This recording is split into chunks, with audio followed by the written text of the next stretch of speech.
Ya, untuk analisis regresi linear berganda, jadi yang pertama kita lakukan persiapan datanya terlebih dahulu.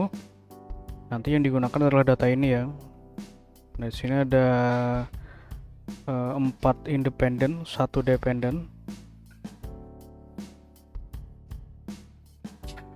Nah, untuk data ini kenapa tidak bisa diperbaiki karena X1, X2, X3, dan X4 ini merupakan komponen penyusun dari Y1 maupun Y2.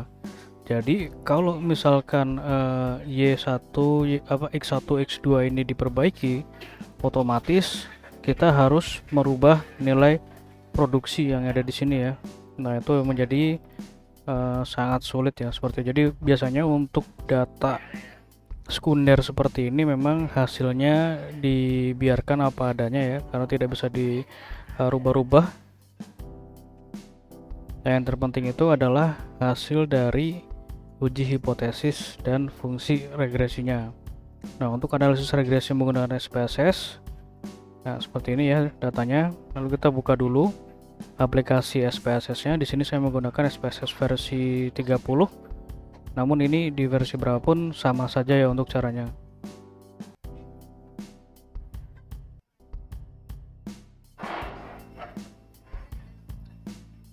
Ya, akan muncul tampilan seperti ini. Kita masuk ke sini ya. Nah, ini kita copy.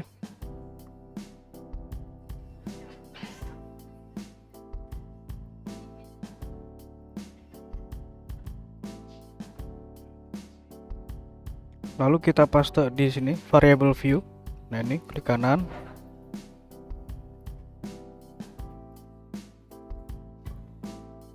Paste di sini ya, di name. Nah, seperti ini. Lalu kita copy ini namanya di label ya, paste di sini. Nah, setelah seperti ini kita masuk ke data view. Nah, kita masukkan data penelitiannya mulai dari X1 sampai ke Y, sampai ke Y1. Nah, seperti ini ya. Klik kanan, copy, kita paste di sini. Nah, setelah seperti ini bisa kita lakukan analisis. Jadi pada pengujian ini ada beberapa tahapan ya, seperti yang sudah saya interpretasikan.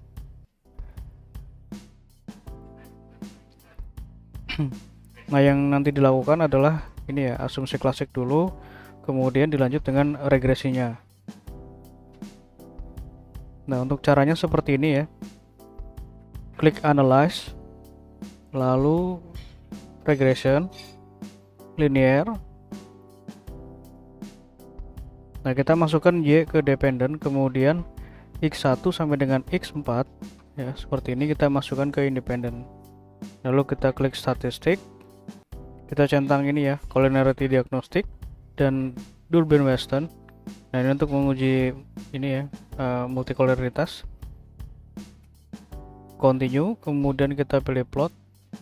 Nah, kita masukkan separate ini ke dalam X, hash receipt ke Y. Nah, kita centang ini ya, histogram, normal probability plot. Continue, klik save ya, save, lalu kita centang ini Alcindorese. Nah, ini yang kita gunakan untuk uji normalitas dan heteroskedastisitas. Continue, lalu klik OK. Ya, akan muncul tampilan seperti ini. Kita lanjut dulu ya ke pengujian selanjutnya. Nah, pada data nanti akan muncul satu variabel baru. Nah, ini res ya. Nah, ini kita uji normalitas ya, menggunakan nilai residualnya. Caranya klik analyze, kemudian kita pilih menu ini ya, non parametric test, legacy dialog. Nah, ini kita pilih ini ya, 1 sampai KS. Nah, kita masukkan Alcindorese residual ini ke test variable list, lalu kita klik OK. Nah, ini merupakan uji normalitasnya. Lalu untuk uji heteroskedastisitas, kita harus merubah residual ini ke dalam absolute residual. Nah, caranya seperti ini. Klik transform, kemudian compute variable. Nah, target variable kita tulis di sini ABS_s. Lalu kita klik di sini ya di numeric expression, kita klik. Nah, seperti ini. Lalu kita double klik di sini di ABS. Nah, setelah seperti ini kita double klik lagi di unstandardized residual. Nah, seperti ini ya nanti tampilannya. Lalu kita klik OK. Nah, nanti di datanya akan muncul satu variabel baru ya, ini ABS res. Nah, lalu kita uji heteroskedasitasnya. Caranya seperti ini, analyze, kemudian regression, linear. Nah, bedanya dari regresi yang pertama itu seperti ini ya. Nah, kita reset dulu. Kita masukkan X1 sampai dengan X4 ke sini. Kemudian untuk dependennya kita masukkan ini ABS res.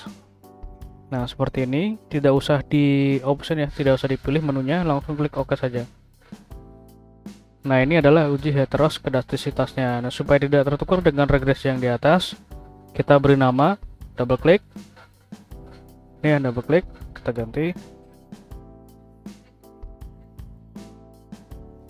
Nah, enter, seperti ini ya. Nah, seperti ini. Nah, lalu kita interpretasikan. Nah, yang pertama yang biasa saya lakukan adalah kita menguji dulu normalitasnya ya. Jadi untuk normalitas itu dilihat dari nilai kerombak alpha.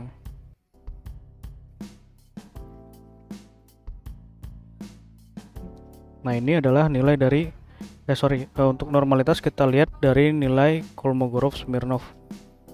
Nah, ini yang digunakan adalah nilai asymptotic-to-tilt-nya ini.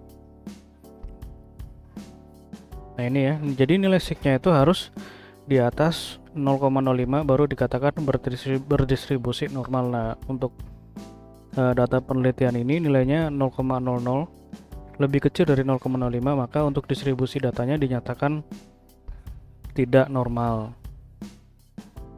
Nah, kemudian untuk uji autokorelasi, nah ini yang menggunakan nilai Dubin-Weston atau DW.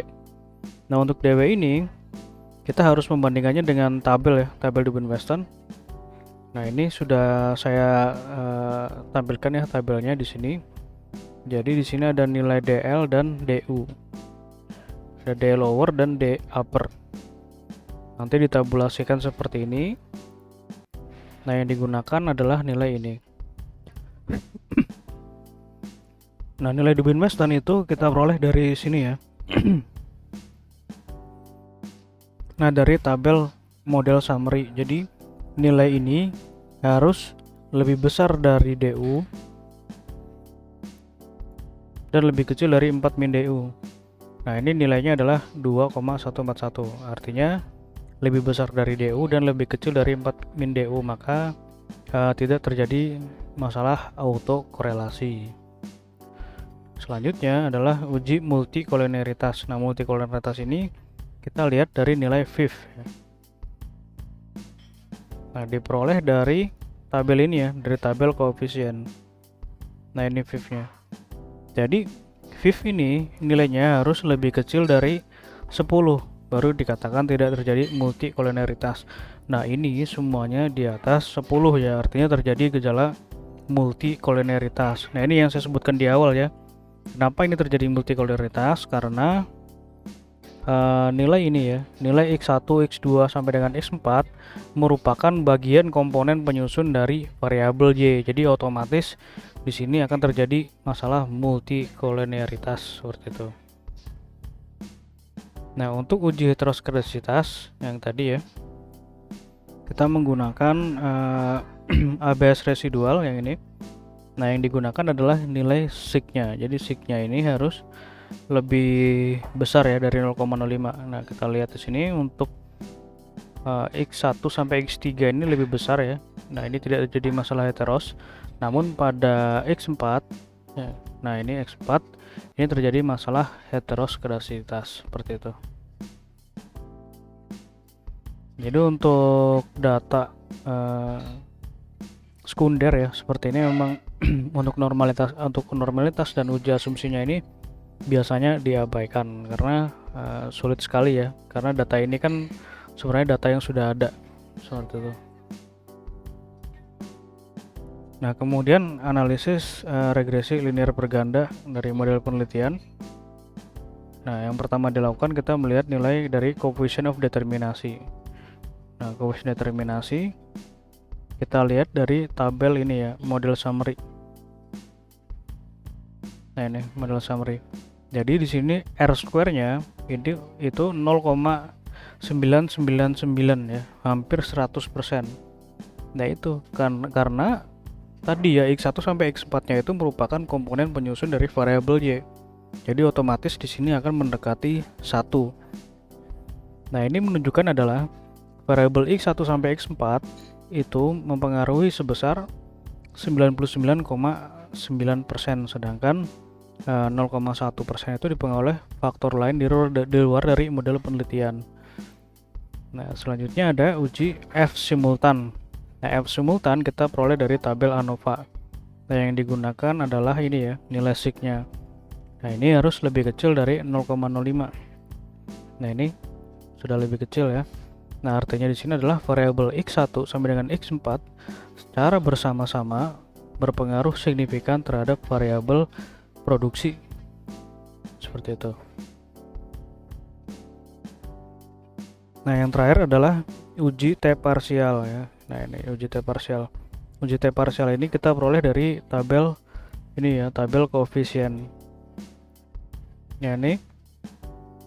Jadi di sini ada dua nilai ya yang kita perhatikan, yaitu nilai koefisien regresi atau beta. Kalau di sini ini ya Aston race B yang ini, dan nilai sig-nya atau signifikasinya. Jadi nilai koefisien ini menunjukkan apakah pengaruhnya itu positif atau negatif.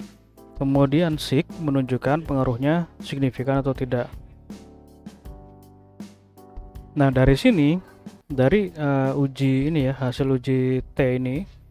Nah, kalau di sini di tabel koefisien. Nah, untuk koefisien itu dimasukkan ke sini ya, ke fungsi rumus Cobb-Douglas. Jadi di sini ada konstanta, kemudian ini adalah nilai dari koefisien regresi dari X1. Ini adalah nilai koefisien dari X2, begitu dan seterusnya. Nah, kemudian untuk uji hipotesisnya, cara membacanya seperti ini ya. Nah, contoh variabel X1 luas lahan. Nah, luas lahan memiliki pengaruh positif ya, karena ini tidak ada tanda minusnya. Memiliki pengaruh positif signifikan karena ini lebih kecil dari 0,05. Nah, itu. Jadi untuk hipotesis X1, jadi luas lahan itu mempengaruhi produksi itu signifikan. Kemudian ada bibit ya. Nah, ada bibit ini berpengaruh negatif, namun tidak signifikan ya, artinya bibit ini tidak memberikan pengaruh yang signifikan terhadap produksi, seperti itu. Atau bisa juga ya, bibitnya ini kurang memenuhi standar ya. Selanjutnya adalah ada pupuk. Pupuk ini berpengaruh positif namun tidak signifikan. Tenaga kerja berpengaruh positif, tidak signifikan ya. Seperti itu ya untuk cara membacanya. Nah, untuk hasil ini itu nanti tinggal di ini ya, kalau misalnya kita pengen interpretasi di Excel itu tinggal seperti ini, klik kanan, copy, kita paste di Excel.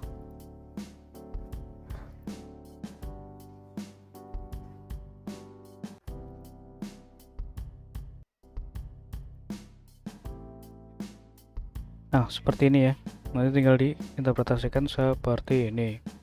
Oke, sekian untuk penjelasannya, terima kasih.